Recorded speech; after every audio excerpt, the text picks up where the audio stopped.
Hello students, welcome to my YouTube channel. जैसा कि आप जानते हैं, हमारे यूट्यूब चैनल ने 2023 के लिए नया बैच शुरू कर दिया है और 2023 के इस बैच में आपको क्लास 10th हिंदी की पूरी तैयारी कराई जाएगी। साथ ही महत्वपूर्ण चीज़ें आपको बताई जाएंगी बोर्ड एग्जाम की दृष्टि से। और जो बच्चे अभी 2022 का बोर्ड एग्ज़ाम नहीं दिए हैं, उनके लिए भी ये खास वीडियो है, क्योंकि दोस्तों उनको भी बोर्ड एग्ज़ाम देना है तो उनका रिवीजन करना बहुत ज़रूरी है। तो मात्र एक वीडियो में ही सब कुछ समझा दिया जाता है हमारे चैनल पर, ठीक है। चूँकि ये धनुष भंग बहुत बड़ा चैप्टर है, तो इसको हम 2 वीडियोज़ में कंप्लीट करेंगे और इसके हम संपूर्ण संदर्भ, प्रसंग और व्याख्या को सीधा आपके दिल में उतार देंगे। जी हाँ दोस्तों, इस तरीके से आपके दिमाग में छाप देंगे कि आपको कभी भूलेगा नहीं, कभी नहीं भूलेगा। दोस्तों बस जुड़े रहें वीडियो में अंत तक। और आज है धनुष भंग तुलसीदास जी द्वारा रचित, बहुत ही इमेजिंग टॉपिक और बहुत ही मज़ा आने वाला है इसको पढ़ने में, ठीक है। तो पहले देखिए इसको पढ़ना कैसे है, इसको हम सर्वप्रथम आपको बताते हैं। तो देखिए, ओ उदित उदय गिरि मंच पर रघुबर बाल पतंग, बिकसे संत सरोज सब हर्षे लोचन भृंग, ठीक है। उदित उदय गिरि मंच पर रघुबर बाल पतंग, बिकसे संत सरोज सब हर्षे लोचन भृंग। तो एक एक चीज़ों को समझाते जाते हैं साथ में और फिर पढ़ते जाएंगे जैसे जैसे आगे चलेंगे, ठीक है। तो यहाँ पर देखो, इस तरीके से आपको पढ़ना है। और उदित उदयगिरि मंच पर रघुबर बाल पतंग। उदित, उदित मतलब उदित हुआ, उदयगिरि मतलब उदयाचल, उदयगिरि उदय मतलब उदयगिरि मतलब पर्वत, यानी कि जो उदयाचल रूपी पर्वत है।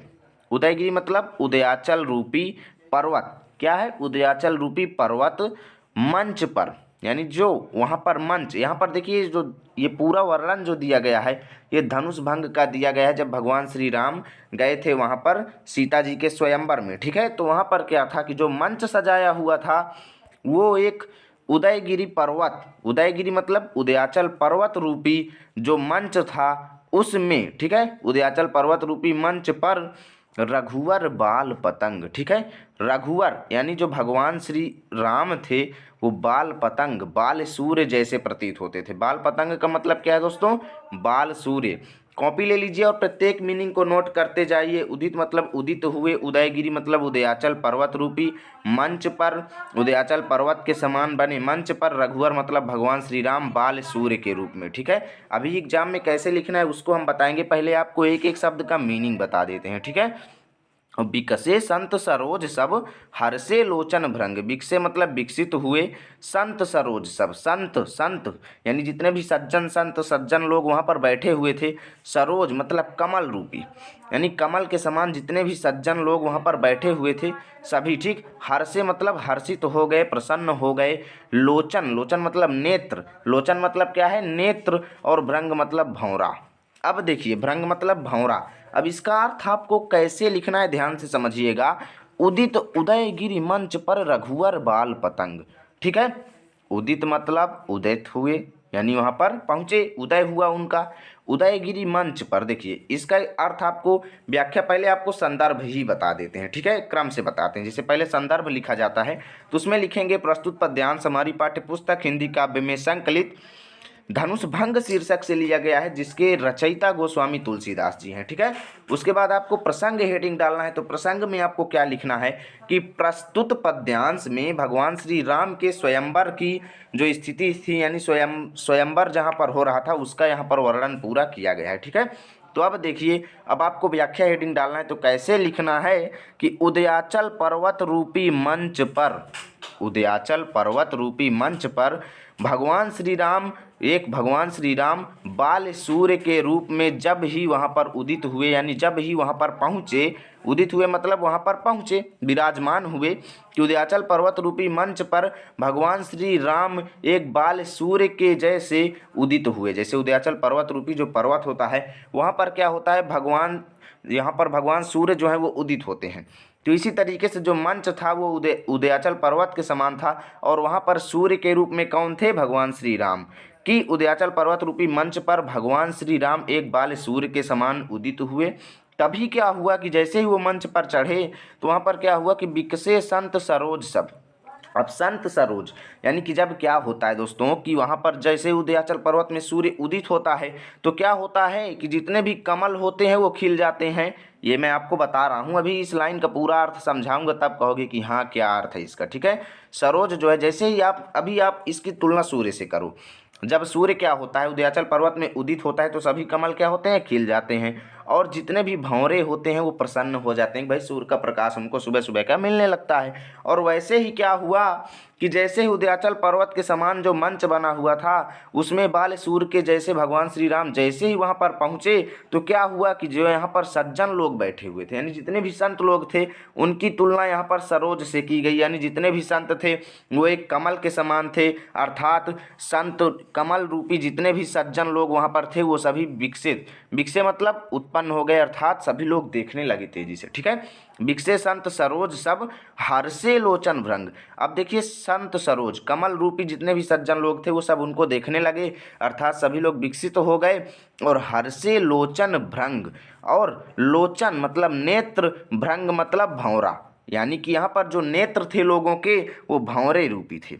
यानी नेत्रों की तुलना किसके साथ की गई, भंवरे के साथ की गई कि भंवरा रूपी नेत्र, सभी लोगों के भंवरे रूपी नेत्र जो थे वो हर्षित हो गए, अर्थात सभी की जो आंखें थी वो प्रसन्नता से भर गई। ठीक है, तो इसका संपूर्ण व्याख्या आप लिख देंगे कि उदयाचल पर्वत रूपी मंच पर बाल सूर्य रूपी भगवान श्री राम के उदित होते ही वहाँ पर पहुँचते ही सभी कमल रूपी संत लोग जो थे वो प्रसन्न हो गए, और भंवरा रूपी जो नेत्रें थी यानी जो सभी लोगों की नेत्र थे वो क्या हो गए, प्रसन्न हो गए। ठीक है, तो इतना इसका अर्थ है भाई। लाइक करते जाइएगा और चलिए इसको देखिए, एक एक लाइन पढ़ाते जाते हैं समझाते जाते हैं। नपन केरिया सानि सिनासी बचन नखत अवली न प्रकाशी मानी मही पे कुमुद सकुचाने कुपटी भूप उलूक लुकाने। कपटी है, ठीक है, कपटी। तो देखिए नपन, नपन मतलब राजाओं की, नपन मतलब राजाओं, केरी मतलब की, ध्यान से सभी मीनिंग्स को याद करते जाइए। नपन मतलब राजाओं, केरी मतलब की, आशा, आशा मतलब एक उम्मीद, आशा मतलब उम्मीद, उम्मीद, निसी मतलब रात्रि, नासी मतलब नष्ट हो गई। ठीक है, नासी मतलब नष्ट हो गई कि भाई राजाओं की उम्मीद रूपी रात्रि जो थी, उम्मीद रूपी रात्रि जो थी वो क्या हो गई, नष्ट हो गई। यानी कि जितने भी वहाँ पर राजा थे उनकी उम्मीद रूपी रात्रि जो थी वो नष्ट हो गई। और बचन नखत अवली न प्रकाशी, बचन नखत, बचन मतलब बाणी, बचन मतलब बाणी, कोई भी वाक्य कोई बोलता है तो बचन मतलब बाणी, नखत मतलब नक्षत्र जैसे तारे। ठीक है, तो यहाँ पर नखत का जो अर्थ है वो तारा है। ठीक है, तारा या फिर चंद्रमा आदि जितने भी होते हैं उनको नक्षत्र ले लिया जाता है कि बाणी रूपी यानी नखत वचन, वचन नखत, नक्षत्र रूपी बाणी अवली न प्रकाशी, अवली मतलब पंक्ति, अवली मतलब पंक्ति, न मतलब नहीं, प्रकाशी मतलब प्रकाशित हुई। ठीक है, प्रकाशित नहीं हुई। अब जब भगवान श्री राम मंच पर पहुँचे तो क्या हुआ कि राजाओं की जो उम्मीद रूपी रात्रि थी वो नष्ट हो गई। यानी जो राजा उम्मीद लगाए हुए बैठे थे कि भाई कौन इस धनुष को तोड़ेगा, कैसे क्या होगा, इस धनुष का कैसे विनाश होगा, तो जैसे वहाँ पर भगवान श्री राम पहुँचे तो सभी की जो उम्मीद रूपी रात्रि थी वो नष्ट हो गई, और सभी की बाणी रूपी नक्षत्र रूपी बाणी जो थी वो किसी के मुँह से बाणी नहीं निकली, अर्थात देखिए नक्षत्र रूपी बाणी जो है वो प्रकाशित नहीं हुई। अवली, अवली मतलब पंक्ति, अर्थात तारों की पंक्ति, तारों की पंक्ति प्रकाशित नहीं हुई, लेकिन किस रूप के, वो बाणी, यानी जो किसी भी लोगों की बाणी जो थी वो मुंह से नहीं निकली, बाणी जो थी कोई भी लोग नहीं निकले, अर्थात सभी लोग चुप हो गए, किसी के मुंह से बाणी नहीं निकल रही थी। तारों की पंक्ति, और किस प्रकार की पंक्ति है, बाणी रूपी, यानी कि जो लोगों की बाणी थी, जो लोगों की आवाज़ें थी वो चुप सन हो गए, एकदम सभी लोग चुपचाप बैठे थे। ठीक है, जैसे ही भगवान श्री राम वहाँ पर पहुँचे सभी की उम्मीद रूपी रात्रि नष्ट हो गई, और लोगों की जो तारों जैसी पंक्ति जो थी, बाणी रूपी जो ये तारों के समान जो लोगों की बाणी थी वो प्रकाशित नहीं हुई, अर्थात उनके मुख से कोई भी आवाज़ नहीं निकली। इस तरीके से इसे लिखना है। अब देखिए मानी महिप कुमुद सकुचानी कपटी भूप उलूक लुकानी। ठीक है, एक बार वीडियो को आप पिछला करके जब फिर से देख लेंगे ना तब आपको पूरा एकदम रट जाएगा, ये बात एकदम कन्फर्म कर लीजिए। ठीक है, मानी महिप कुमुद सकुचाने कपटी भूप उलूक लुकाने। मानी मतलब अभिमानी अर्थात घमंडी, मानी मतलब अभिमानी अर्थात घमंडी, महिप मतलब राजा, मानी महिप कुमुद सकुचाने, मानी मतलब अभिमानी, महिप मतलब राजा, कुमुद मतलब एक कुमुदनी का फूल होता है।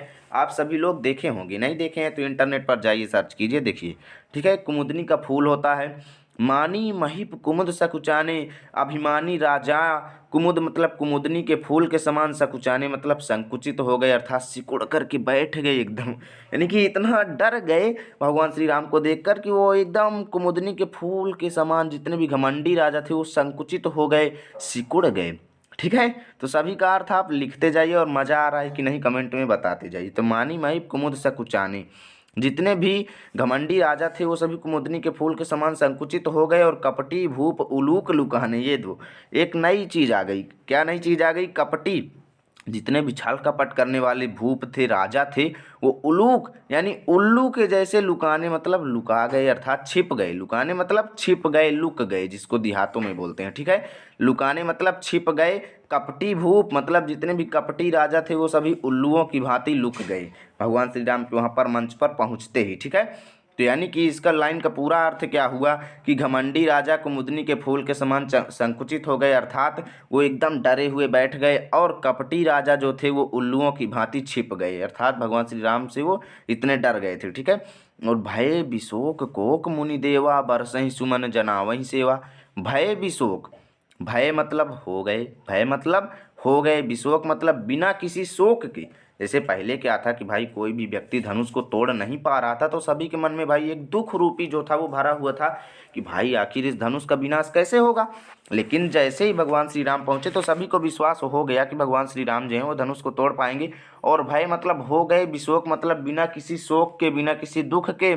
कोक मुनि देवा, कोक मुनि देवा मतलब जितने भी, कोक मतलब सभी, मुनि मतलब जितने भी, और देवा मतलब देवता लोग, जितने भी देवता लोग भी उन पर नज़र जमाए हुए थे तो सभी विशोक हो गए, यानी बिना किसी दुख के। ऐसा लगता था उनका सभी दुख जो है वो दूर हो गए बिना किसी शोक के, अर्थात वो शोक रहित हो गए, ठीक है। शोक रहित सभी मुनि और देवता गण हो गए। और बरसहि सुमन जनावहि सेवा, ठीक है। बरसहि सुमन, बरसहि मतलब वर्षा करके, बरसहि मतलब वर्षा करके, सुमन मतलब फूल, जनावहि मतलब प्रेजेंट कर रही हैं अर्थात अपने दिखा रही हैं, जनावहि मतलब दिखा रही हैं, सेवा मतलब अपनी सेवा भावना को। और सभी लोग जो थे अर्थात मुनि देवता सभी लोग उनके ऊपर फूल बरसा करके अपनी सेवा को जो है वो उपस्थित कर रहे हैं, अर्थात उनके सामने अपनी सेवा को प्रेजेंट कर रहे हैं, ठीक है, दिखा रहे हैं सेवा भावना को, ठीक है। तो इस लाइन का पूरा अर्थ ये हुआ। अब देखो, गुरपद बंदी सहित अनुरागा, राम मुनि सन आया सुमांगा, ठीक है। गुरपद, गुरु मतलब गुरु के, जो उनके गुरु थे, पद मतलब उनके पैरों को, बंद, बंद मतलब वंदना करके, उनके अर्थात अपने गुरु के चरणों की वंदना करके भगवान श्री राम, ठीक है। गुरुपद बंदी सहित अनुरागा, राम मुनि सन आया सुमांगा। गुरुपद मतलब गुरु के चरणों की, बंदी मतलब वंदना करते हुए, एक सहित मतलब करते हुए, अनुरागा मतलब प्रेम के साथ, अपने गुरु के चरणों की प्रेम के साथ वंदना करते हुए, राम मुनि सन आया सुमांगा। राम मतलब भगवान श्री राम, मुनि मतलब मुनियों, सन मतलब से, ठीक है। राम मुनि सन, राम मतलब भगवान श्री राम, मुनि मतलब मुनियों, सन मतलब से, आयसु मतलब आज्ञा, मांगा मतलब मांगा, ठीक है। गुरु के चरणों की वंदना करते हुए अत्यंत प्रेम के साथ भगवान श्री राम ने मुनियों से आज्ञा मांगी। अब देखिए आगे क्या हुआ। सहजहि चले सकल जग स्वामी, मत्त मंजुबर कुंजरगामी, ठीक है। मत्त मंजुबर कुंजरगामी, सहजहि मतलब बड़े ही सहजता के साथ, सहजहि मतलब बड़े ही सहजता के साथ, सरलता के साथ चले भगवान श्री राम, सकल जग स्वामी मतलब संपूर्ण संसार के स्वामी, सकल मतलब संपूर्ण, जग स्वामी मतलब पूरे विश्व के स्वामी, ठीक है। कि बड़े ही सरलता के साथ पूरे विश्व के स्वामी अर्थात भगवान श्री राम चले। और मत्त मंजुबर कुंजरगामी, मत्त मंजुबर ध्यान से समझिएगा, मत मतलब जैसे मत वाला, मंजू मतलब सुंदर, बर मतलब श्रेष्ठ, कुंजरगामी जैसे कोई हाथी जो अत्यंत सुंदर होता है ना, वो बड़े ही सरलता के साथ चलता है और बहुत ही शोभायमान होता है। तो मत मतलब अत्यंत, देखिए मत मतलब मत वाला, मंजू मतलब सुंदर, बर मतलब श्रेष्ठ, कुंजर मतलब हाथी, गामी मतलब चलता है। जिस प्रकार एक श्रेष्ठ सुंदर शोभायमान हाथी चलता है इस बड़े ही सरलता के साथ, उसी प्रकार भगवान श्री राम भी बड़े ही सरलता के साथ पूरे विश्व के जो कि स्वामी हैं उन्होंने वो चल पड़े, ठीक है। अब आगे क्या हुआ ध्यान से समझते जाइए। चलत राम सब पुर नर नारी, पुलक पूरी तन भय सुखारी। भाई लाइक करिए, देखो बिना लाइक के मज़ा नहीं आता, तो तुरंत लाइक कर दीजिए। और चलत राम सब पुर नर नारी, पुलक पूरी धन भय सुखारी। इस वीडियो को देखने के बाद दिल में छप जाएगा, बस अंत तक जुड़े रहें। चलत राम मतलब राम के चलते ही, चलत राम मतलब भगवान श्री राम के चलते ही, सब मतलब सभी, पुर मतलब जितने भी वहाँ के, पुर मतलब नगरी के जितने भी नगरी के लोग थे, नर नारी जितने भी स्त्री पुरुष थे, वो सभी क्या हो गए, पुलक पूरी तन भय सुखारी। पुलक मतलब पुलकित हो गया, पूरी मतलब पूरा, तन मतलब शरीर, उनका पूरा शरीर प्रफुल्लित हो गया, और भय सुखारे और वो सुख से युक्त हो गए। ठीक है, वो सभी लोग, उनका पूरा शरीर प्रफुल्लित हो गया और वो सुख से युक्त हो गए, अर्थात उन्हें सुख अत्यंत फील हुआ। ठीक है, अब आगे देखिए। बंदी पितर सुर सुकृत संहारे, जौ कछु पुण्य प्रभाव हमारे, तव शिव धनु मृणाल की नाई, तो रहूं राम गणेश गोसाई। ध्यान से समझिएगा गाइस, ध्यान से समझिएगा। अब आगे क्या हुआ, यहाँ पर सीता जी की स्थिति तुलसीदास जी ने बताया। ठीक है, तुलसीदास जी ने सीता जी की स्थिति क्या बताई, सॉरी, यहाँ पर देखिए सीता जी अपनी देवताओं को मना रही हैं। अब क्या मना रही हैं, आप यहाँ पर ध्यान से समझिए।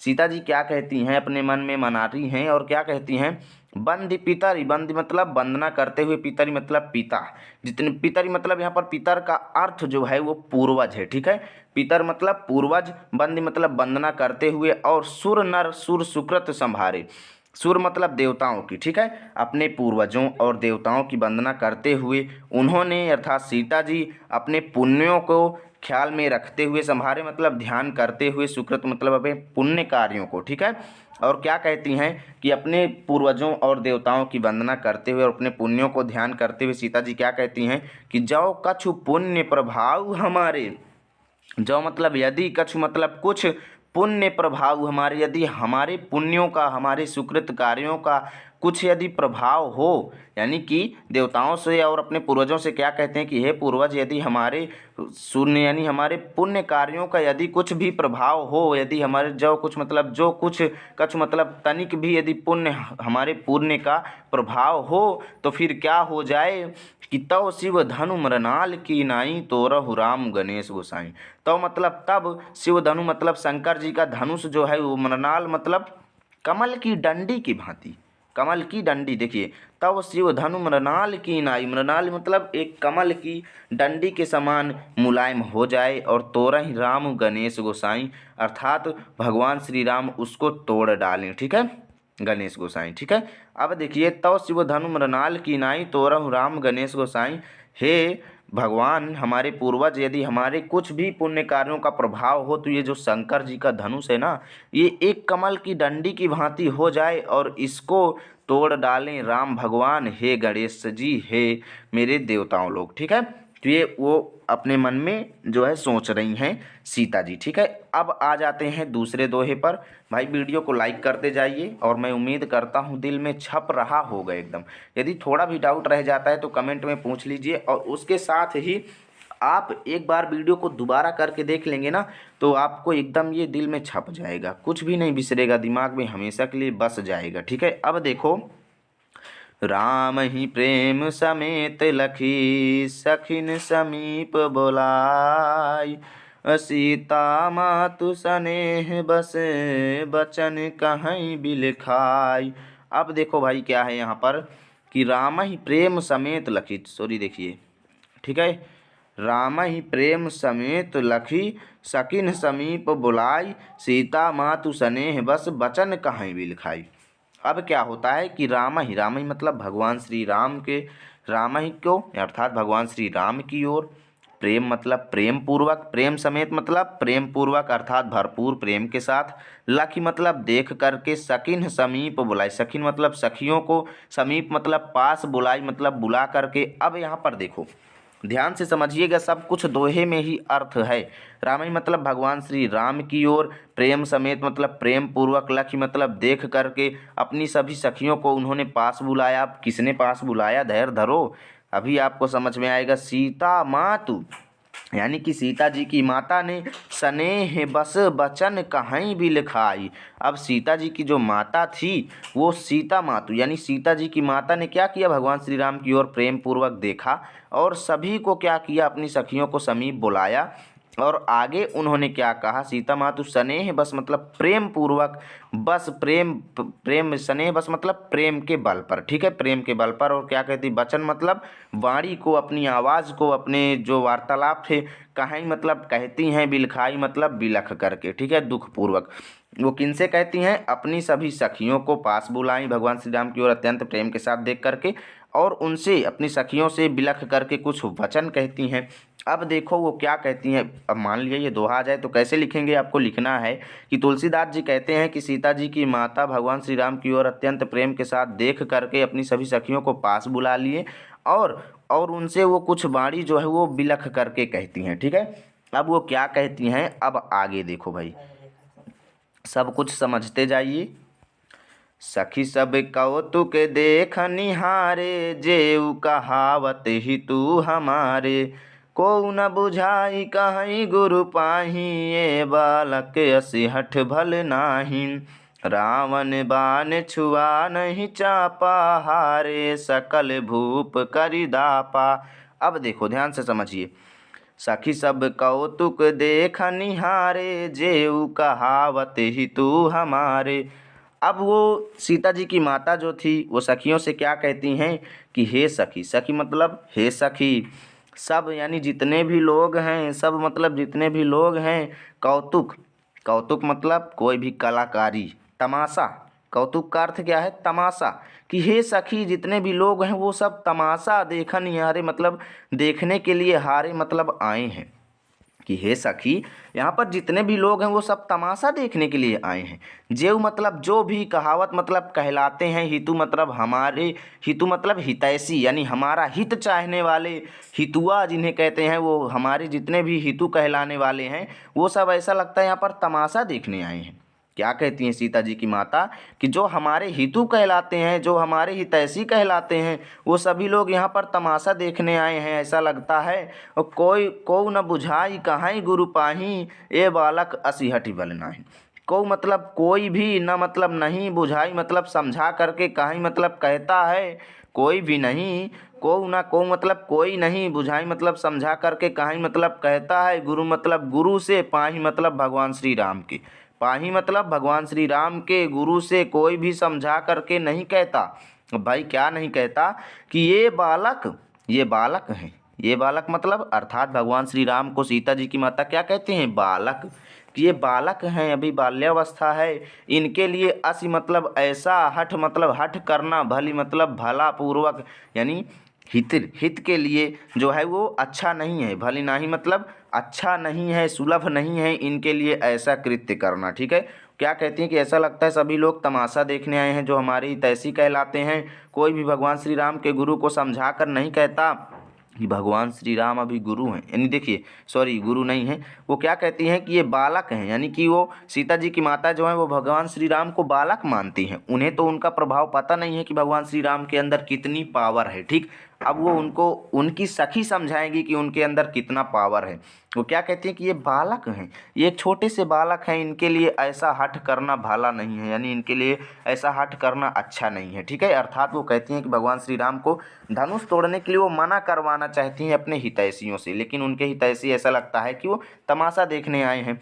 रावण बाण छुआ नहीं चापा, हारे सकल भूप करि दापा। अब देखो भाई वो क्या कहती हैं कि रावण बाण छुआ नहीं चापा, रावण मतलब रावण, बाण मतलब बाणासुर आदि जैसे जितने भी राक्षस थे, रावण मतलब रावण, बाण मतलब बाणासुर जैसे जितने भी राक्षस थे वो छुआ नहीं, छुआ तक नहीं, उस धनुष को छुआ तक नहीं, चापा मतलब धनुष को, रावण बाणासुर जैसे जितने भी अत्यंत भयानक असुर थे उन्होंने धनुष को छुआ तक नहीं, हारे मतलब हार गए, सकल मतलब संपूर्ण जितने भी, भूप मतलब राजा थे, करी मतलब करके, दापा मतलब घमंड, कि जितने भी राजा थे वो सभी क्या करके, घमंड करके सभी हार गए, और जितने भी बड़े बड़े राक्षस थे उन्होंने धनुष को छुआ तक नहीं। अब क्या हो रहा है कि सो धनु राजकुंवर कर देहि, बाल मराल की मंदर लेहि। ध्यान से समझिएगा, very very important for exam की दृष्टि से, ठीक है। अब देखो सो धनु, सो मतलब वही, धनु मतलब धनुष को, राजकुमार मतलब राजकुमार के, कर मतलब हाथों में, देही मतलब दे रहे हैं। कि भाई जिस धनुष को रावण और बाणासुर जैसे असुरों ने छुआ तक नहीं, सभी राजा घमंड करके हार गए, और उसी धनुष को ये क्या कर रही हैं कि राजकुमार के, एक छोटे से राजकुमार के हाथों में देही मतलब दे रहे हैं। बताओ कितनी बड़ी भूल कर रहे हैं कि जिस धनुष को बड़े बड़े असुरों तक नहीं छुआ और उस धनुष को राजकुमार के हाथों में दे रहे हैं। बताओ, बाल, बाल मतलब बच्चा, बाल मतलब बच्चा, मराल मतलब हंस, मराल मतलब क्या होता है, हंस, यानी कि हंस का बच्चा। कि मतलब कभी मंदर मतलब मंदराचल, मंदर मतलब मंदराचल पर्वत है एक, ठीक है। मंदर मतलब मंदराचल पर्वत, आप कॉपी पर लिख लीजिए नहीं तो भूल जाएंगे। मंदर मतलब मंदराचल पर्वत, लेही मतलब उठा सकता है। यानी कि कभी कोई हंस का बच्चा जो है अत्यंत छोटा, अर्थात राजकुमार की तुलना किसके साथ की, हंस के बच्चे के साथ। भगवान श्री राम की तुलना हंस के बच्चे के साथ की कि क्या कभी कोई हंस का बच्चा मंदराचल पर्वत को उठा सकता है, जो कि इतना भारी है, इतना जो पर्वत है मंदराचल पर्वत, जो कि बहुत भारी अपने आप में मायने रखता है, उस पर्वत को कोई हंस का बच्चा उठा सकता है। यानी कि उस धनुष की तुलना किसके साथ की गई, मंदराचल पर्वत के साथ। और भगवान श्री राम की तुलना किसके साथ की गई, हंस के बच्चे के साथ, ठीक है। तो ये सीता जी की माता जो है वो अपनी सखियों से कह रही हैं, ठीक है। अब आगे क्या है ध्यान से समझिए। भूप सयानप सकल सिरानी, सखी विधि गति कछु जाति न जानी, बोली चतुर सखी मृदुबानी, तेजवंत लघु गनीय न रानी। अब ध्यान से समझिए, भूप सयानप सकल सिरानी। अब देखो सीता जी की माता कितना अच्छा कह रही है कि भूप सयानप, यानी जो यहाँ पर राजा जनक जी हैं, भूप सयानप मतलब राजा जनक जी जो हैं भूप सयानप, राजा जनक जी सयानप, सयानापन, उनका सयानापन कहाँ चला गया। सकल मतलब संपूर्ण, उनका जो संपूर्ण सयानापन हो, अपने आप को तो बड़े सयाने समझते हैं राजा जनक जी, अपने आप को बड़े समझदार समझते हैं। उनका समझदारीपन सिरानी मतलब कहाँ चला गया है, उनके अंदर का जो संपूर्ण समझदारी है, संपूर्ण समझदारी जो है वो कहाँ चली गई है, सिरानी मतलब कहाँ चली गई है। आखिर क्या वो नहीं मना कर सकते हैं भगवान श्री राम को धनुष तोड़ने से, धनुष को छूने से वो क्यों नहीं मना कर सकते हैं। लेकिन पता नहीं उनका सयानापन कहाँ चला गया है। वो अपने आप को इतने समझदार हैं लेकिन उनका सयानापन, समझदारीपन कहाँ चला गया है। हे सखी, और वो क्या कहती हैं सीता जी की माता सखी से कि हे सखी, विधि मतलब ब्रह्मा, अर्थात भगवानों की गति मतलब के बारे में, उनके बारे में, अर्थात देवताओं के बारे में। यानी कि देखिए ध्यान से समझिएगा, सखी मतलब हे सखी, विधि मतलब ब्रह्मा की, गति मतलब उनके बारे में, कछु जात न जानी, कुछ समझा नहीं जा रहा है। यानी कि जो भगवान की स्थिति है वो कुछ समझ में नहीं आ रही है कि आखिर वो करने क्या वाले हैं। यानी कि हे सखी, ब्रह्मा की गति कुछ समझ में नहीं आ रही। जाति मतलब जात नहीं है, यानी समझ में नहीं आ रही है, ठीक, समझ में नहीं आ रही है ब्रह्मा की गति को। कि हे सखी, कुछ विधाता की गति के बारे में कुछ समझ में नहीं आ रहा है कि विधाता करने क्या वाले हैं, ठीक है। अब आगे क्या होता है भाई, सीता जी की माता की इतनी बातों को सुनकर वो सखी क्या बोलती है, अब देखो। बोली चतुर सखी मृदुवानी, तेजवंत लघु गनीय न रानी, कहाँ कुंभज कहाँ सिंधु अपारा, सो सेव सुजसु सकल संसारा, रवि मंडल देखत लघु लागा, उदयता सुत्रिभुवन तम भागा।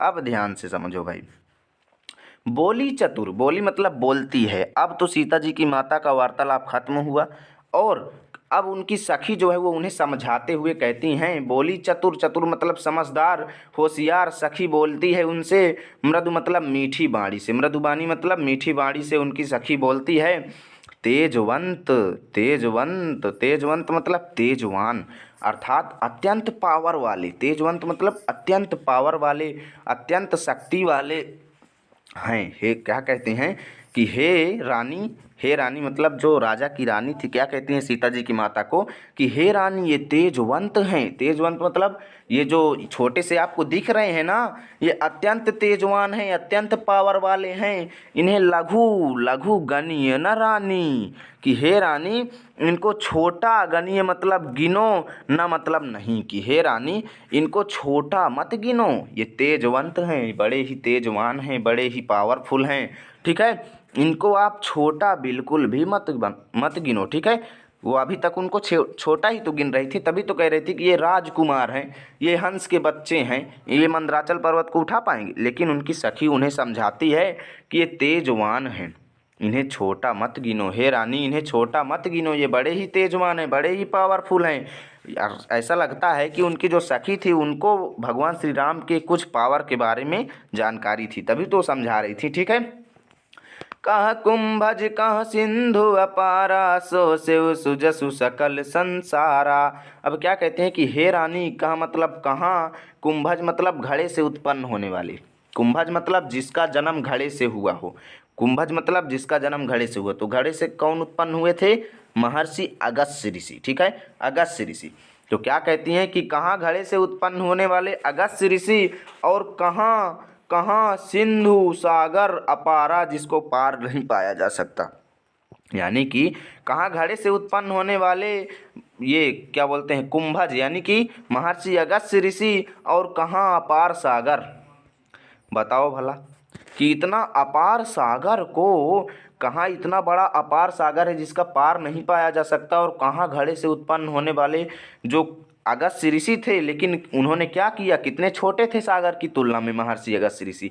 लेकिन हुआ क्या, सोसेव सुजसु सकल संसारा। सोसेव मतलब सोख लिया, सोख लिया मतलब पूरा पानी जो था वो खत्म कर दिया। सुजसु मतलब संपूर्ण, सकल मतलब देखिए सुजसु सकल संसारा, जो पूरा, यानी ये जो सिंधु अपार, अपार सिंधु का जितना भी जल था, जितना भी जल था वो उन्होंने क्या कर लिया था, सोख लिया था, सोसे सोच लिया था, शोषण कर लिया था। पूरे जल को उन्होंने, पूरा संपूर्ण जल था जो समुद्र का, उन्होंने क्या कर लिया, सोख लिया। इतने बड़े अपार समुद्र को भी घड़े से उत्पन्न होने वाले कितने छोटे महर्षि अगस्त्य ने शोषण कर लिया। इसलिए आप इन्हें छोटा मत समझो, ये दिखने में छोटे लगते हैं।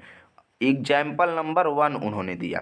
अब एग्जाम्पल नंबर 2 इसमें देखो, रवि मंडल देखत लघु लागा, उदय तासु त्रिभुवन तम भागा।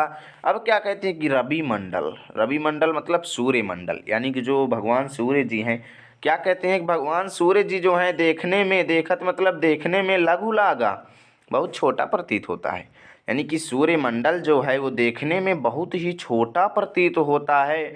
लेकिन होता क्या है कि उदय तासु, उनके उदय मतलब उदित होते ही, त्रिभुवन मतलब तीनों लोकों का, तम मतलब अंधकार, भागा मतलब भाग जाता है।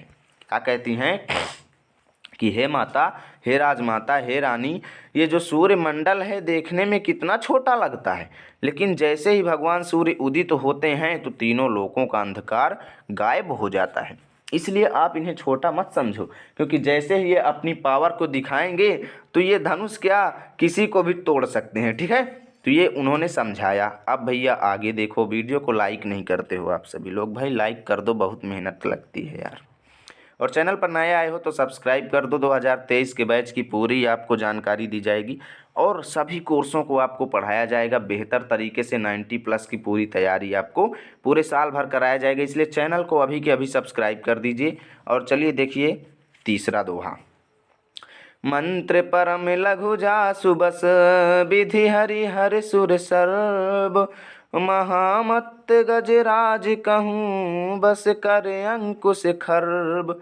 अब देखो भैया, मंत्र परम लघु जासु बस, विधि हरिहर सुर सर्ब, महामत गजराज कहूँ, बस कर अंकुश खर्ब। अब वो सखी एक एग्जाम्पल और देती है भगवान, देखिए सॉरी भगवान नहीं, सीता जी की माता को। अब वो सखी एक एग्जाम्पल और देती है, उदाहरण देती है, और आगे आगे की और लाइनों में भी वो एग्जाम्पल देती हैं। 2 एग्जाम्पल तो इसी में दे दिए थे, लेकिन इसमें तीसरा एग्जाम्पल है। क्या है तीसरा एग्जाम्पल, ये भी समझ लीजिए कि हे रानी, इतना आपको अपने से ऐड करना है कि हे रानी, मंत्र मतलब मंत्र जो है, परम मतलब अत्यंत, लघु मतलब छोटा होता है। कि हे रानी, मंत्र तो अत्यंत छोटा होता है, परम लघु होता है, अत्यंत लघु होता है, अत्यंत छोटा होता है, परंतु जिसके बस में, जासु मतलब जिसके बस में कौन कौन होते हैं, ध्यान से समझिएगा। हे रानी, मंत्र तो अत्यंत छोटा होता है, लेकिन मंत्र के बस में, मंत्र के बस में विधि, विधि मतलब ब्रह्मा, विधि मतलब ब्रह्मा, हरि मतलब महादेव, हरि मतलब हरि देखिए विष्णु, विधि मतलब ब्रह्मा, हरि मतलब विष्णु, हर मतलब महादेव, सूर मतलब सभी देवता लोग, सर्व मतलब सभी। यानी कि सूर मतलब देवता, सर्व मतलब सभी, हर मतलब महादेव, हरि मतलब विष्णु और विधि मतलब ब्रह्मा।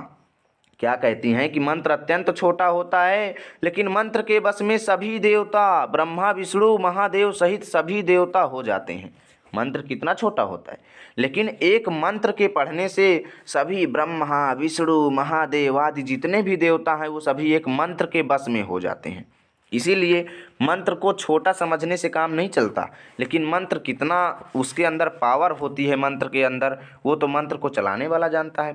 क्योंकि देखिए मंत्र के अंदर ब्रह्मा विष्णु महादेव सभी लोग आदि सहित अन्य देवता भी मंत्र के बस में हो जाते हैं। इसलिए आप भगवान श्री राम को छोटा मत समझो।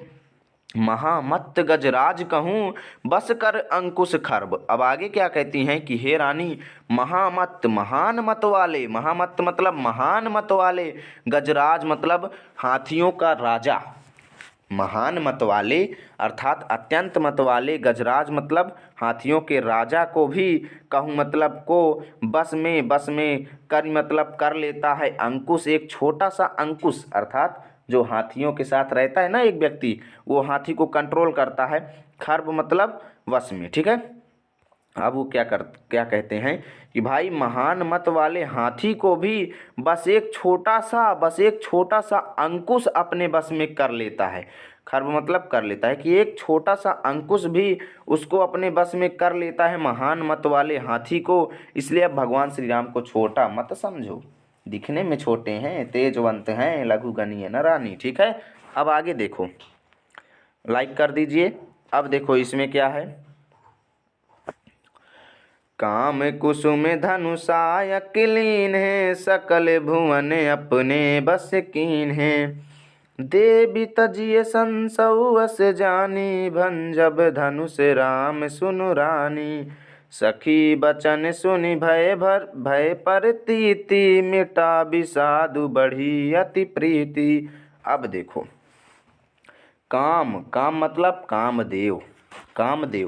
कामदेव जो हैं वो अत्यंत सुंदर माने जाते हैं, सबसे सुंदर दुनिया में उनको माना जाता है कि कामदेव अर्थात कामदेव जो हैं वो कुसुम मतलब फूल का, धनु मतलब धनुष, सायक मतलब हाथों में लिए, लीने मतलब लिए हुए। यानी कि कामदेव भी तो हाथों में एक फूल का धनुष ही लिए हुए होते हैं। ठीक है, एक छोटा सा फूल का धनुष ले करके ही वो सकल मतलब संपूर्ण भुवन मतलब संसार को अपने बस में कर लिए हैं। यानी कामदेव जो हैं वो हाथों में एक छोटा सा धनुष, फूलों का धनुष ले करके ही इस संपूर्ण संसार को, तीनों लोकों को अपने बस में किए हुए हैं। अर्थात धनुष कितना छोटा है, लेकिन उसके बस में, अपनी सुंदरता के बस में वो इस तीनों लोकों को अपने बस में किए हुए हैं। तो आप समझ सकती हैं कि छोटे चीज़ कितने पावरफुल होते हैं। ठीक है, वो यही कहती हैं। और आगे फिर क्या कहती हैं कि देवी तजिय संसौअस जानी, भंजब धनुष राम सुनु रानी। कि हे रानी सुनो रानी, भंजब धनुष राम, कि भंजब मतलब तोड़ देंगे, खंडन कर देंगे, धनुष मतलब धनुष का, राम मतलब भगवान श्री राम। हे रानी सुनो, भगवान श्री राम इस धनुष का अंत कर देंगे। और देवी तजऊ संसस अस जानी, यानी देवी मतलब दो, तजी मतलब छोड़ दो, देवी तजी मतलब छोड़ दो, संसव मतलब संशय, अस मतलब ऐसा, जानी मतलब जान करके। हे रानी तुम ऐसा जान करके इस अपने मन के अंदर आने वाले शंका को त्याग दो, क्योंकि भगवान श्री राम धनुष को तोड़ देंगे, आप मुझ पर विश्वास करो। ठीक है, अब आगे क्या कहती हैं कि सखी बचन सुनि भय परतीति, मिटा विषादु बढ़ी अति प्रीति। तब राम ही बिलो की भय देही, सभय हृदय बिनवत जेहि तेहि। अब आगे क्या हुआ कि सखी बचन, सखी के वाणी को, सखी के वार्तालाप को, सखी द्वारा कहे गए बातों को सुनि मतलब सुन करके, भय मतलब हुआ, परितीत मतलब भगवान श्री कृष्ण के प्रति उनके अंदर और अत्यंत प्रेम जो है वो उत्पन्न हुआ। अब क्या हुआ कि देखिए, सखी वचन सुनि भय प्रतीति। अपने सखी द्वारा कहे गए आवाज़ को सुन करके उनके अंदर थोड़ा ढाहस बंधी और क्या हुआ कि मिटा विषाद बढ़ी अति प्रीति। उनके अंदर जो भी विषाद था, जो भी दुख था, वो मिट गया और उनके अंदर अति मतलब अत्यंत प्रीति मतलब प्रेम बढ़ी मतलब बढ़ा, अर्थात उनके अंदर अत्यंत प्रेम उत्पन्न हुआ। सखी के वचनों को सुन करके उन्हें प्रतीत मतलब विश्वास हो गया। ठीक है, अब आगे देखो। अब यहाँ पर सखी और उनकी माता का वार्तालाप खत्म हुआ। अब देखो क्या होता है आगे। अब यहाँ पर तुलसीदास जी कह रहे हैं। ठीक है, अब यहाँ पर आप व्याख्या में कैसे लिखेंगे। तुलसीदास जी कहते हैं कि तब राम ही बिलो की बय देहि सबय हृदय बिनवत जेहि तेहि। कहते हैं कि तभी भगवान श्री राम बिलोक मतलब देखते हैं, वैदेही मतलब सीता जी की ओर। तभी भगवान श्री राम सीता जी की ओर देखते हैं तो सभय मतलब बिना डर के साथ। ठीक है, सभय मतलब देखिए सभय, सभय मतलब डर के साथ है। ठीक है दोस्तों, सभय मतलब डर के साथ, हृदय मतलब हृदय में, बिनवती मतलब विनती करती हैं, जेहि तेहि मतलब इसकी उसकी की, जेहि तेहि मतलब इसकी उसकी, धाय इस देवता की, धाय उस देवता की। ठीक है, तो यही कहते हैं कि तभी भगवान श्री राम सीता जी की ओर देखते हैं। अब तब वो क्या पाते हैं कि सभय हृदय, सीता जी बड़े ही डर के साथ अपने हृदय में, अपने मन में इसको उसको, इस देवता को उस देवता को अपने मन में उनकी विनती कर रही हैं। ठीक है, अब क्या विनती करती हैं भाई, उसको भी तो जानना जरूरी है। मन ही मन मनावे अकुलानी हो प्रसन्न महेश भवानी।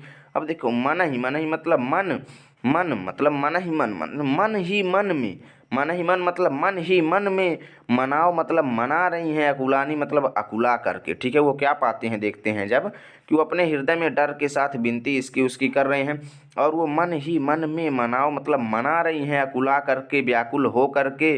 अब किसको मना रही हैं कि हो प्रसन्न महेश भवानी।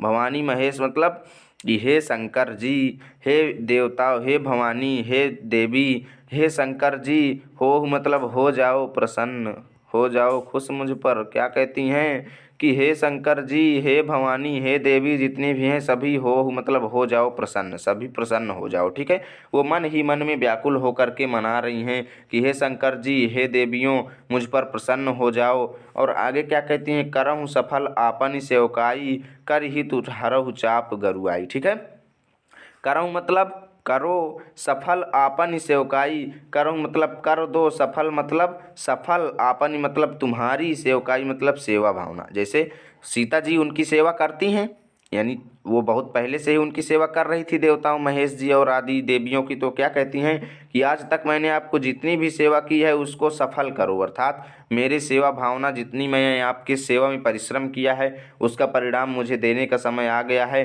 करहूँ कर दो सफल मेरी सेवा भावना को, और आपन सेवकाई, मैंने तुम्हारी जितनी भी सेवा की है उसको सफल कर दो। और कर हितु हरहु चाप गरुआई, मेरा एक हित कर दो, करी मतलब कर दो, हितु मतलब हित, हरहु मतलब हल्का करके, चाप मतलब धनुष की, गरुआई मतलब गरुता को यानी वजन को, कि धनुष के वजन को कम करके मेरा एक हित अवश्य कर दो, और मैंने जितना आपकी सेवा किया है उसको सफल कर दो। ठीक है, अब आगे क्या कहती हैं, गणनायक बरदायक देवा, जो लगे कीन्ही तुअ सेवा, बार बार बिनती सुन मोरी, करहु चाप गुरुता अति थोरी। क्या कहती हैं कि गणनायक बरदायक देवा, गणनायक मतलब हे गणों के नायक, हे वर देने वाले, देवा मतलब गणेश जी, कि हे गणों के नायक, हे वर देने वाले गणेश जी, आज लगे कीन्ही तुए सेवा। आज मतलब आज ही लगे मतलब के लिए। ठीक है, आज मतलब आज के ही दिन के लिए, लगे मतलब के लिए, आज ही के दिन के लिए मैंने कीन्ही मतलब किया था तुम्हारी, तुअ मतलब तुम्हारी, सेवा मतलब सेवा, कि आज ही के दिन के लिए मैंने तुम्हारी सेवा किया था। हे गणों के नायक, हे वर देने वाले ये गणेश जी भगवान, आज ही के दिन के लिए मैंने तुम्हारी सेवा किया था। बार बार विनती सुन मोरी, करहु चाप गुरुता अति थोरी। हे गणेश जी, मेरे द्वारा किए जाने वाली बार बार विनती को सुन लीजिए, और करहु मतलब कर दीजिए, चाप मतलब धनुष की, गुरुता मतलब वजन को, अत्यंत कम, थोड़ी मतलब कम, थोड़ी थोड़ी थोड़ी थोड़ी, अति मतलब अत्यंत, कि इस धनुष के वजन को आप मेरी विनती को सुन लीजिए, और बार बार कह रही हूँ इस धनुष के वजन को आप कम कर दीजिए, आज ही के दिन के लिए मैंने आपकी सेवा किया था। ठीक है, अब आगे देखिए दोस्तों क्या है, यहाँ पर देखो अगला है। तो देखो अगला जो है इसको हम आपको नेक्स्ट वीडियो में बता देंगे। ठीक है, नेक्स्ट वीडियो में। अभी देखते हैं टाइमिंग कितना हुआ है। तो टाइमिंग जो हो गया है वो है अभी 44 मिनट। तो लगता है पढ़ा ही देते हैं, देखते हैं कितना है। ये ज़्यादा बड़ा नहीं है, पढ़ा देते हैं। चलिए इसको भी आज ही कंप्लीट कर देते हैं, फिर नेक्स्ट वीडियो में आपको 3 जो हैं 3 रह जाएंगे तो उनको नेक्स्ट वीडियो में बता देंगे। ठीक है, अब देखो, देखी देखी रघुबीर तन सुर मनाव धरि धीर, भरे बिलोचन प्रेम जल पुलकावली शरीर। अब देखो, ठीक है, यहाँ पर सीता जी के मन की जो भावना है, सीता जी की स्थिति का वर्णन यहाँ पर किया जा रहा है कि उस समय सीता जी की स्थिति क्या थी। ठीक है, कि देखी देखी रघुबीर तन सुर मनाव धरि धीर। तुलसीदास जी कहती हैं कि उस समय सीता जी बार बार देख करके, रघुबीर तन मतलब भगवान श्री राम के शरीर को बार बार देख करके, सुर मतलब देवताओं को मनाव मतलब मना रही हैं, धरि धीर मतलब धैर्य धारण करके। कि उस समय सीता जी भगवान श्री राम के शरीर को बार बार देख करके देवताओं को मना रही हैं। और भरे बिलोचन प्रेम जल पुलकावली शरीर। भरे मतलब भरे हुए, बिलोचन, बिलोचन मतलब नेत्रों में, अपने नेत्रों में भरे हुए प्रेम रूपी जल को। ठीक है, प्रेम रूपी जल को अपने नेत्रों में भरे हुए हैं। और पुलकावली, पुलकावली मतलब प्रफुल्लित हो रहा है शरीर, मतलब उनका शरीर जो है वो रोमांच से भरा हुआ है और उनके नेत्रों में प्रेम रूपी जल भरा हुआ है। और वो रघुबीर अर्थात भगवान श्री राम के शरीर को देखकर बार बार देवताओं को अपने मन में धैर्य धारण करके मना रही हैं। ठीक है, अब आगे देखो, नीके निरखी नयन भरी शोभा, पितुपन सुमिर बाहुर मन क्षोभा, आहा तात दारुनि हठ ठानी, समुझत नहीं कछु लाभु न हानि। अब आगे क्या होता है कि नीके निरखी नयन भरी शोभा। नीके मतलब नीके मतलब अच्छी तरीके से, निरख मतलब देख करके, नयन मतलब नेत्रों की, शोभा को वो अत्यंत तरीके से, अच्छी तरीके से भगवान श्री राम के नेत्रों की शोभा को देख करके वो अत्यंत प्रसन्न हो जाती हैं। लेकिन क्या होता है, पितु मतलब पिता की, पनु मतलब पिता की, पनु मतलब जो उन्होंने क्या बोलते हैं तपस्या की थी, उन्होंने क्या कहा था, उन्होंने क्या ठाना था कि जब तक इस धनुष को कोई तोड़ेगा और जो धनुष को तोड़ेगा उसी के साथ सीता का विवाह होगा। ठीक है, तो क्या होता है कि पितुपन मतलब पिता के, पन मतलब प्रण को, सुमिर मतलब याद करके, बहुरी मतलब बहुत ही, मन मतलब मन में, शोभा मतलब दुख उत्पन्न होता है। ठीक है, क्या कहती हैं कि तुलसीदास जी कहते हैं कि सीता जी भगवान श्री राम के नेत्रों की शोभा देख करके अत्यंत प्रफुल्लित होती हैं। और परंतु जब पिताजी का प्रण उन्हें याद आता है तब उनके मन में अत्यंत दुख जो है वो उत्पन्न होता है। और वो मन ही मन क्या कहती हैं कि आह तात दारुनि हठ ठानी, समुझत नहीं कछु लाभ न हानि। क्या कहती हैं, आह ओह, तात मतलब पिताजी ने, दारुणी मतलब बड़ी ही कठोर, दारुणी मतलब कठोर, हठ मतलब हठ को, ठानी मतलब ठान लिया है कि पिताजी ने बड़ी ही कठोर हठ ठानी है। समुझत नहीं कछु लाभ न हानि, ना ही वो कोई लाभ समझते हैं, वो ये नहीं समझते कि इस प्रण से हमें लाभ होगा कि हानि होगा, वो लाभ और हानि नहीं समझते हैं। और बड़ी ही कठोर प्रतिज्ञा उन्होंने धारण कर लिया है, ना कोई लाभ समझे ना हानि समझे, बिना कुछ समझे बूझे उन्होंने बहुत ही कठोर प्रतिज्ञा धारण कर लिया है। अब आगे क्या होता है कि सचिव सभय सिख दे न कोई, बुद्ध समाज बड़ अनुचित होई।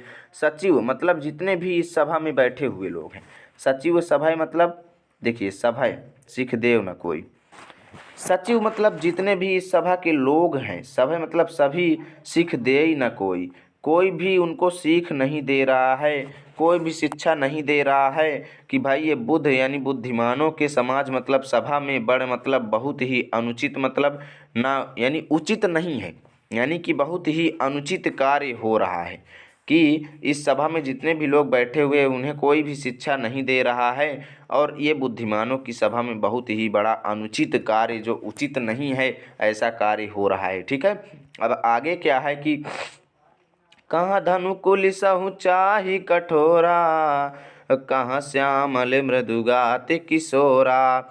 अब देखिए, कहाँ मतलब कहाँ, धनु मतलब धनुष, कुलिसहु चाहि, चाहि मतलब समान, कुलिसहु मतलब वज्र के समान कठोर, मतलब कठोर है। ठीक है, कहाँ धनु कुलिसहु चाहि कठोरा, कहाँ यह धनुष, कहाँ यह शिव जी का धनुष वज्र के समान अत्यंत कठोर है। और कहाँ श्यामल, कहाँ श्यामल मतलब श्यामल यानी सांवले से कोमल शरीर वाले, मृदुगात मतलब कोमल से शरीर वाले, किशोर मतलब ये किशोर यानी किशोर बालक, कहाँ ये किशोर बालक अर्थात इतने श्यामल से, इतने मुलायम से, श्यामल मतलब मुलायम से, सांवले से, जो ये मुलायम शरीर वाले भगवान श्री राम को ये धनुष जो है वो पकड़ाया जा रहा है।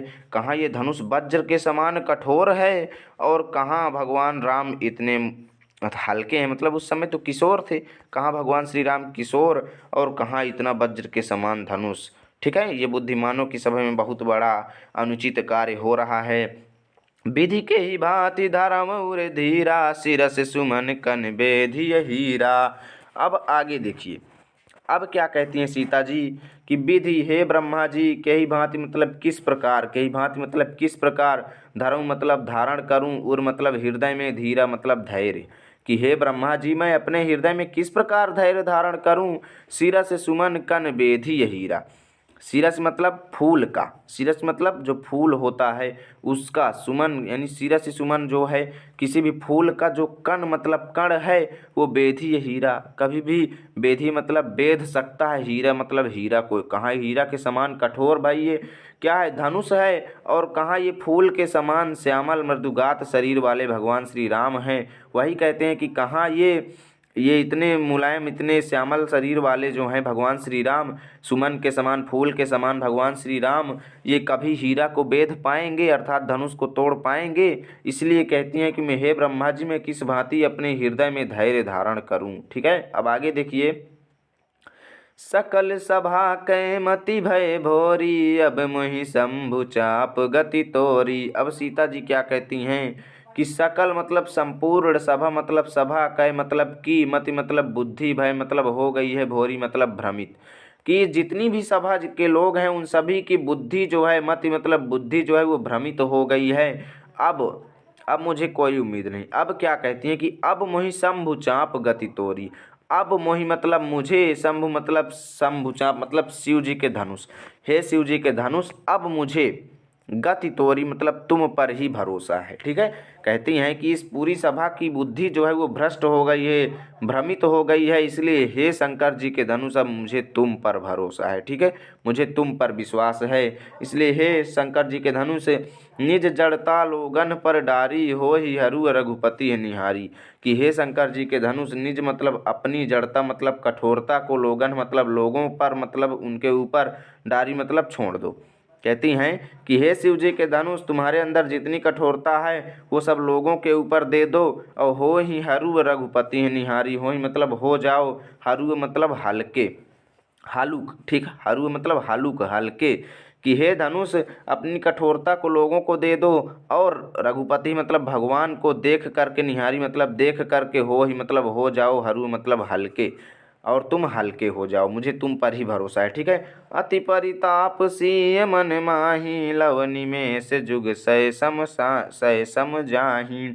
अब देखो, अति मतलब अत्यंत, परिताप अत्यंत प्रेम जो है वो सीता जी के मन में है, अत्यंत कई भावनाएं, परिताप मतलब कई भावनाएं उनके मन में उठ रही हैं, और लव निमेष जुग सय सम जाही। ठीक है, और इसी लव निमेष मतलब इसी भरोसे, लव निमेष मतलब इसी भरोसे, जुग मतलब कई वर्षों तक, सय मतलब 100, ठीक है, 100, लव निमेष जुग सय सम जाहि। ध्यान से समझिएगा, इसी प्रेम के बस में ये जो एक क्षण है, एक समय जो है वो सय सम जाहि, 100 युगों के समान व्यतीत हो रहा है। ठीक है, इसी स्थिति में, इस प्रकार की स्थिति में उनका जो ये क्या बोलते हैं, उनका जो एक क्षण है वह 100 वर्ष, 100 युगों के समान व्यतीत हो रहा है, 100 सय सम साही। ठीक है, 100 युगों के समान व्यतीत हो रहा है उनका एक एक क्षण। ठीक है, लव निमेष, लव निमेष मतलब एक क्षण। ठीक है, लवनिमेष मतलब एक क्षण, जुग सय सम जाहि मतलब 100 वर्षों के समान, 100 युगों के समान व्यतीत हो रहा है। ठीक है, तो चलिए आज के इस वीडियो को यहीं पर ख़त्म करते हैं और अगले वीडियो में हम इस दोहे को आपको पढ़ा देंगे, ये वाला पूरा। ठीक है, और वीडियो अच्छा लगा तो लाइक कर दीजिए, चैनल पर नए आए हैं तो सब्सक्राइब कर दीजिए और नेक्स्ट वीडियो का लिंक हमने डिस्क्रिप्शन में दिया है, जाइए क्लिक कीजिए और नेक्स्ट वीडियो में आप अगले पार्टों को भी पढ़ लीजिए। ठीक है, मिलते हैं आपके साथ अगले वीडियो में, तब तक के लिए जय हिंद, जय भारत।